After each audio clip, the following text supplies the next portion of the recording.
में जोड़ना है? नहीं। जोड़ते कब है? जब अपोजिट डायरेक्शन में मूव करे दो बॉडीज। यहाँ पर तो सेम डायरेक्शन में मूव कर रहा है, तो यहाँ डिफरेंस हमें पता करना होगा।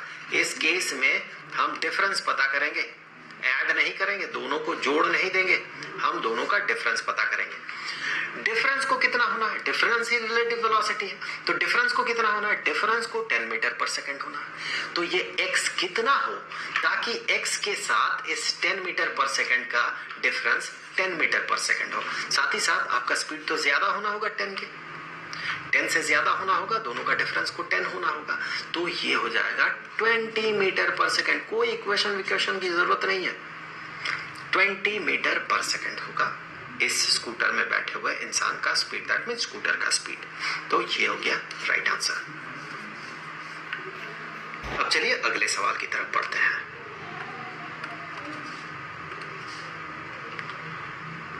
इस सवाल में कहा गया कि एक ट्रेन है जो कि 150 मीटर लंबा है। तो यहाँ पर एक ट्रेन जो काफी लंबा है, 150 मीटर लंबा है, ये है वो ट्रेन। इसका लेंथ जो है ये 150 मीटर है। अब क्या है, ये इस डायरेक्शन में मूव कर रहा है, इसका मूवमेंट का डायरेक्शन है ये। किस स्पीड से मूव कर रहा है? ये 10 मीटर पर सेकंड के स्पीड से मूव कर रहा है। कहा गया देखें ये नॉर्थ के डायरेक्शन में मूव कर रहा। तो चलिए ये वाला डायरेक्शन जो है ये नॉर्थ है, और ये वाला डायरेक्शन उसके अपोजिट डायरेक्शन में ये वाला डायरेक्शन जो है वो साउथ है। अब एक तोता ये 5 मीटर पर सेकंड से मूव कर रहा है। किस डायरेक्शन में? उड़ते हुए आ रहा, साउथ के डायरेक्शन में उड़ते हुए आ रहा।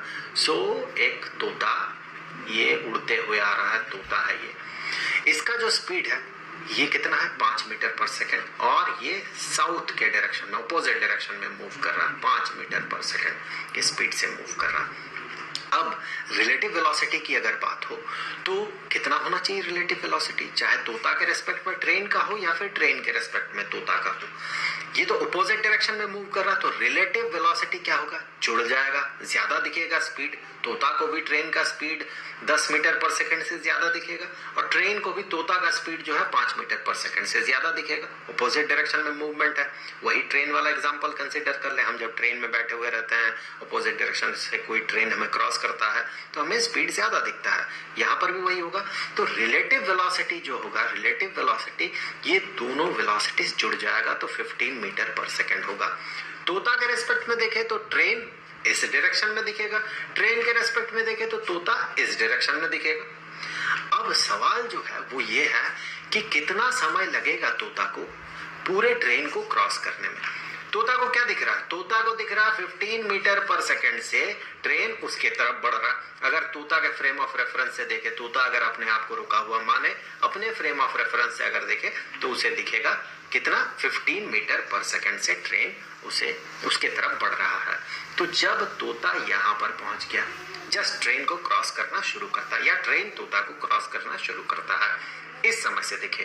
अब ट्रेन को इस पूरे तोता को क्रॉस करने के लिए कितना डिस्टेंस ट्रेवल करना होगा, या अपोजिट सेंस में भी देखें तोता को कितना डिस्टेंस ट्रेवल करना होगा? 150 मीटर, जो कि ट्रेन का लेंथ है। रिलेटिव वेलोसिटी 15 मीटर पर सेकंड है, तो ये 150 मीटर क्रॉस करने में कितना टाइम लग जाएगा? 10 second. So this is the final answer.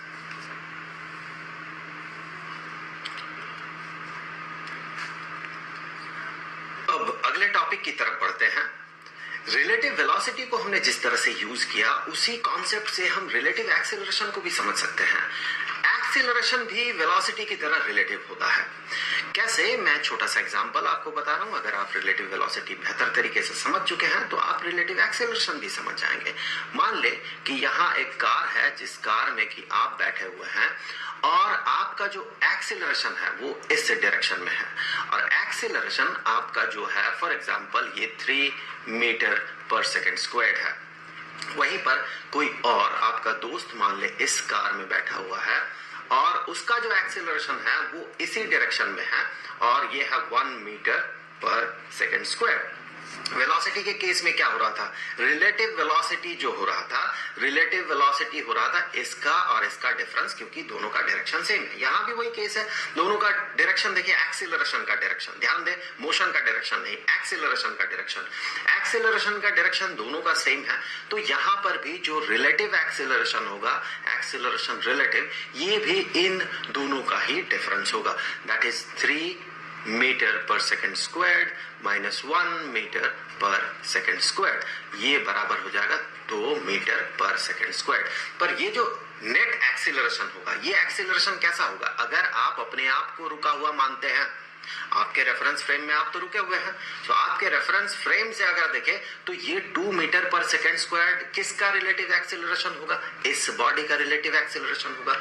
इस बॉडी का रिलेटिव एक्सीलरेशन क्या ये इस डायरेक्शन में होगा, नहीं, क्योंकि ये तो छोटा है, ये तो कम है, ये इस डायरेक्शन में होगा, क्योंकि आप ये देखेंगे कि आपका एक्सेलरेशन जो एक्ट कर रहा है उसके कारण आप दोनों के बीच का जो डिस्टेंस है वो घटते जाएगा, अगर कोई इनिशियल वेलोसिटी ना हो दोनों में तो इस एक्सेलरेशन के कारण आप आगे की तरफ इसके तरफ बढ़ते जाएंगे, या फिर दूसरे शब्दों में कहें तो ये आपको दिखेगा कि पीछे की तरफ आ रहा है। दैट मीन यहाँ पर जो नेट रिलेटिव एक्सेलरेशन है वो एक्सेलरेशन एक्ट करेगा, नेट एक्सेलरेशन जो रिलेटिव एक्सेलरेशन है इस डायरेक्शन में। यहीं पर अगर मान ले कि कहा गया दोनों रुका हुआ था एक सर्टेन पॉइंट ऑफ टाइम में, और यहाँ आप दोनों के बीच का जो डिस्टेंस था, ये डिस्टेंस जो था मान लेते हैं ये डिस्टेंस है 16 मीटर का। आपको ये बताना है कि ऐसे स्थिति में आप कितनी देर में अपने दोस्त को कैच कर लेंगे, मतलब आप दोनों मीट कर जाएंगे कितनी देर में। तो यहां पर कोई भी रिलेटिव इनिशियल वेलोसिटी नहीं होगा, क्योंकि इसका जो इनिशियल वेलोसिटी होगा, ये इनिशियल वेलोसिटी u1 ये भी 0 है, कहा गया दोनों रेस्ट से शुरू कर रहे हैं, 16 मीटर दूर था आपका दोस्त, और इसका जो इनिशियल वेलोसिटी है ये भी 0 है। अब दोनों ही इस एक्सीलरेशन से मूव करना शुरू करते हैं। तो यहाँ पर आप कन्वेंशनल मेथड से अगर इसे सॉल्व करना चाहते हैं तो आपको कुछ ऐसा करना होगा, हम दोनों ने यहाँ मीट किया, आप ऐसे सोचेंगे, और इसने भी कुछ डिस्टेंस ट्रेवल किया x, और ये जो डिस्टेंस ट्रेवल करेगा ये 16 प्लस x होगा, फिर 2 इक्वेशन बनेंगे। लेकिन यहाँ पर अगर आप रिलेटिव एक्सीलरेशन का कॉन्सेप्ट यूज करते हैं तो थोड़ा आसान हो जाएगा। यहाँ पर देखिए, आपका अगर आप अपने रेफरेंस फ्रेम से देखें तो आप ये देखेंगे कि ये 2 मीटर पर सेकेंड स्क्वायर्ड के रिलेटिव एक्सीलरेशन से आपके तरफ ऐसे बढ़ रहा है। उसे कितना डिस्टेंस ट्रैवल करना है, 16 मीटर डिस्टेंस ट्रैवल करना है। और इनिशियल रिलेटिव वेलोसिटी कितना होगा आप दोनों का, सो अगर रिलेटिव वेलोसिटी की बात करें तो इनिशियली इसका भी 0, इसका भी 0, आपका भी 0, आपके दोस्त का भी 0, so relative velocity 0 minus 0 is equal to 0 होगा। दैट मीन कोई रिलेटिव वेलोसिटी है नहीं। हमें पता है काइनेमेटिक्स का एक इक्वेशन जो कि है डिस्टेंस या डिस्प्लेसमेंट का magnitude is equal to initial velocity into time plus half into acceleration into time squared. यहां पर देखें, इसी को अगर हम रिलेटिव सेंस में कन्वर्ट करते हैं तो रिलेटिव डिस्टेंस हम कह सकते हैं, रिलेटिव डिस्टेंस यहाँ पर देखिए ये 16 मीटर का रिलेटिव डिस्टेंस है इनिशियली, सो रिलेटिव डिस्टेंस इतना ही ट्रैवल करना होगा, और रिलेटिव इनिशियल वेलोसिटी के जगह पे हम यहाँ पर कहेंगे ये relative initial velocity into T plus half into relative acceleration into time squared, same formula.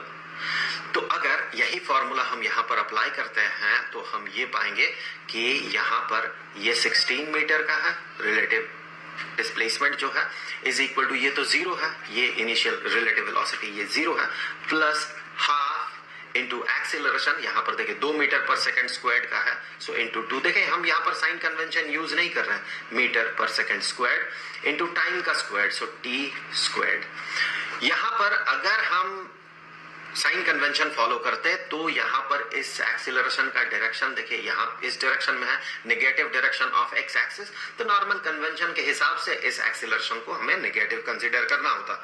और इसे आप क्या देख रहे हैं, आप देख रहे हैं ना, आप इसे ऑब्जर्व कर रहे हैं, तो बॉडी ये वाला मूव करते हुए आपके तरफ बढ़ रहा है।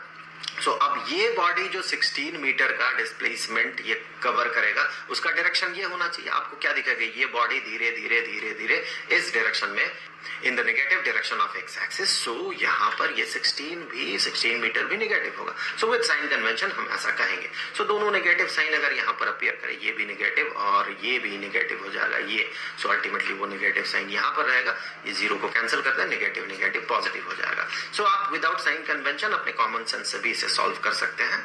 हमेशा साइन कन्वेंशन आपको यूज करना ही होगा, इसका कोई मतलब नहीं है। यहां से आगे बढ़ते हैं। सो ये क्या बनेगा, देखिए ये डिनोमिनेटर न्यूमरेटर का 2 कैंसिल कर दे तो ये 1 मीटर पर सेकंड स्क्वायर्ड हो गया। सो ये टी स्क्वायर्ड जो है ये 16 मीटर डिवाइडेड बाय 1 मीटर पर सेकंड स्क्वायर्ड। ये पर सेकंड स्क्वायर्ड को न्यूमरेटर में भेज दे तो सेकंड स्क्वायर्ड हो जाएगा, मीटर मीटर कैंसिल हो जाएगा। So that is 16 second squared. वैसे अगर आप यूनिट छोड़ के भी काम करते हैं, आपको पता है कि अल्टीमेटली फाइनल यूनिट जो होगा वो सेकंड होगा, क्योंकि हम टाइम पता कर रहे हैं। सो यहां से आगे बढ़ते हैं। अब ये t जो है ये हो जाएगा square root of 16 second squared, और 16 का स्क्वायर रूट 4 होता है, सेकंड स्क्वायर्ड का स्क्वायर रूट सेकंड होता है। सो 4 सेकंड 4 सेकंड समय लगेगा किसमें, आप आपके दोस्त को मीट करेंगे उसमें। सो इसी तरह से थोड़ा सा अगर कॉम्प्लिकेटेड कर दिया जाए चीजों को, तो मान लेते हैं कि सिचुएशन कुछ ऐसा है, आप और आपके दोस्त मूव कर रहे हैं। यहाँ पर उसी तरह का सिचुएशन मैं यहाँ रख रहा हूँ कि आपका जो एक्सेलरेशन है दैट इज 4 मीटर पर सेकंड स्क्वायर, और यहाँ पर आपका दोस्त जो है उसका जो एक्सेलरेशन है दैट एक्सेलरेशन इज यहाँ पर 2 मीटर पर सेकंड स्क्वायर, और आप दोनों के बीच का जो डिस्टेंस है ये डिस्टेंस है 15 मीटर का, 15 मीटर का। अब क्या होता है कि आप एक इनिशियल वेलोसिटी में, इस पॉइंट ऑफ टाइम में आपके पास एक वेलोसिटी भी है। चलिए वो जो वेलोसिटी है दैट वेलोसिटी इज 5 मीटर पर सेकंड, और आपके दोस्त के पास भी एक वेलोसिटी है, दैट वेलोसिटी